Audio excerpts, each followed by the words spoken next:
I posted a video not that long ago about checking the cam chain tensioners in a first generation twin cam Harley-Davidson engine, and that's what these are. And if you open up your cam chest and you see these, run it because they're not bad.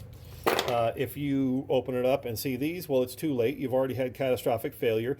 Pieces of this fell off and went down into your cam chest, sucked up into your oil pump, and your engine blew, and you had a really bad day. But the comments were about gear drive. Got to have gear drive. Gear drive is the best. So I thought that I would go over that a little bit. Now, this is a stock cam plate from a 2003 Electroglide. And what happens is you have a gear that goes on the cam and a gear that goes on the crank, and there's no more chain, so no more need for a tensioner, which would sit here. On the back side of this, it's the same thing.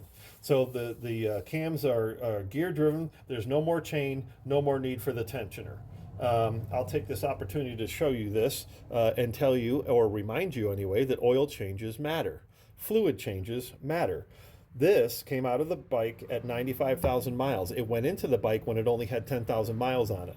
Now you can tell that it's been rotating, but there is no extreme wear here. And as a matter of fact, I'm going to put this in one of my bikes. But anyway, before you can do any of that, you need to check crank run out. What is crank run out? It is the wobble of the crank, so to speak. So the crank comes through here, goes through the oil pump, and comes out and connects to this gear. You can have no more than 0.03 of an inch movement on that crank as it goes around. How do we check that? You use a dial indicator. Now this is a good tool, but you can use any dial indicator that you can make stationary to where when you rotate that crank, it will move that dial indicator. And like I said, S&S says no more than 0.03 of an inch or you can't use this system. The problem with that is Harley-Davidson has a serviceable spec of 0.12 of an inch. So technically you could have a brand new twin cam engine and not be able to use this system anyway.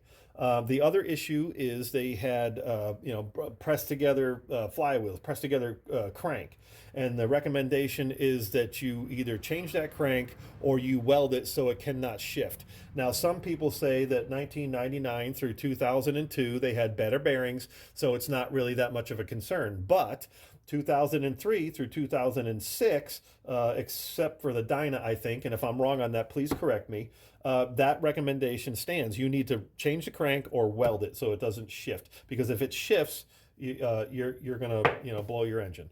Well, I hope that information helps. If anybody has anything to add, please feel free. I hope everyone has a great day, and as always, ride your bike.